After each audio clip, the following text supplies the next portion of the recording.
magtatanda ka na ngayon? Ha? Ha? Tanda ka lang! Tingin mo lang! Siguro naman magtatanda ka na. Sir. Alis na po ba tayo? Start ko na po yung kotse. Sige. Start mo na. Mauna ka na sa baba. Antayin mo na ako dyan. Tuturuan ko lang ng leksyon to. Sige po. Balik!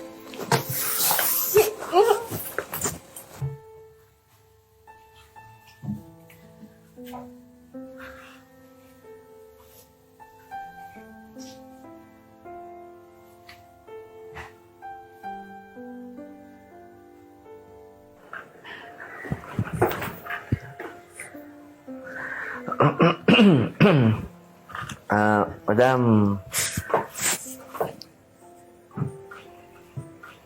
Andyan po pala kayo. Anong kailangan nyo? Madam, nakalimutan po kasi ni Sir yung mga papeles niya sa kwarto po. Oo. Makakalimutin talaga yung asawa ko. Teka lang, Manong kukunin ko saglit. Madam, pwede po ba magtanong? Sige. Matagal na po ba kayong sinasaktan ni Sir? Hindi niya ako sinasaktan.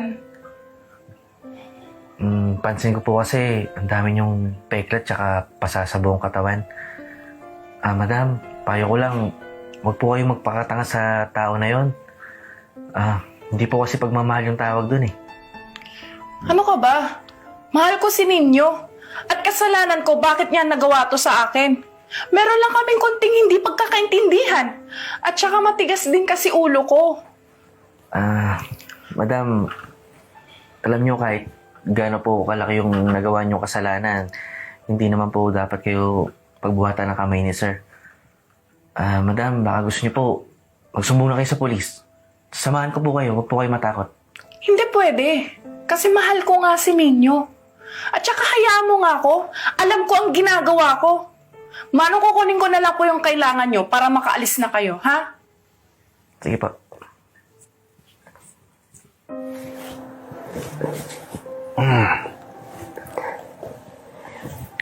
Teka. MC, Sir. dalhin mo nga muna kami sa pinakamalapit na motel. Para makapag-short time muna kami nitong bebe ko. Okay po. Sige po, Sir. Tsaka, huwag mo lang din tong sabihin sa madam mo kung ano nakita mo dito, dito lang. Maliwanag ba? Opo. Sige, bilisan mo.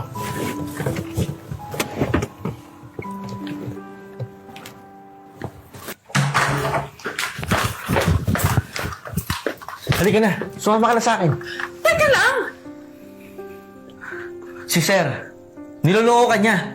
Hindi mo deserve sa buhay mo yung kagaya niyang lalaki. Huwag kang matakot. Tara, magsumbong tayo sa pulis. Kung ayaw mo, sumama ka na lang sa akin sa probinsya. Hindi niya tayo matutuntun doon. Tara na, sumama ka na sa akin. Uminahon ka nga! At hindi kita maintindihan. Madam, si Sir, nakita ko may babae. Kitang-kita ng dalawang mata ko. Niloloko ka niya. Ang sabi niya pa nga sa akin, huwag ko rin isumbong sa'yo eh. Kita mo, sinasaktan ka pa niya. Kaya tara na, sumama ka na sa akin, madam. Uminahon ka nga? At bakit ako sasama sa'yo? Madam, kasi nga mahal kita. Hindi kita kayang buhayin. Hindi ako kasing yaman na kagaya ni Sir. Hindi ko maibibigay yung luho mo na kagaya ng binibigay ni Sir, pero may bukid kami sa probinsya. Kaya kitang buhayin. Kaya sige na, madam, tara na, sumama ka na sa akin. Ano ba? Mahal mo ako? Nagpapatawa ka ba? Oo, madam. Matagal na ako may pagtingin sa'yo. Pero, hindi mo lang siguro nahalata yun, pero hindi ka ba naniniwala?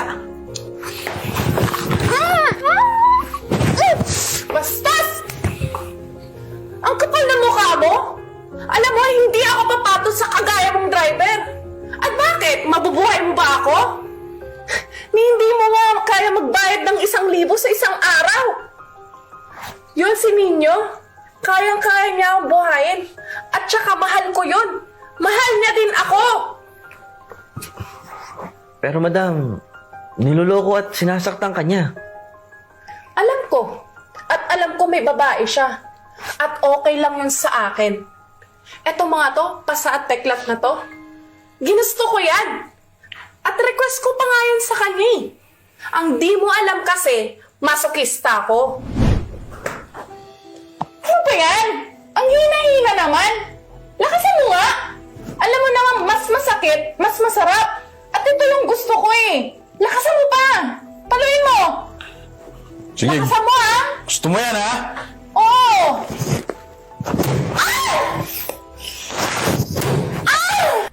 Gustong-gusto ko nasasaktan ako. At sumisiklab ang pagmamahal ko kay Ninyo sa tuwing nasasaktan ako. Oo! Sabi mong tanga ako. Kasi ganun ako. Ang hirap sa'yo, pakalamero ka. Papalagpasin ko to ha. Kaya ikaw, lumayas ka bago ka makita ng asawa ko at mawala ng trabaho. Honey? Andiyan na yung asawa ko. Magtago ka at umalis ka pag nasa kwarto na kami. Alis.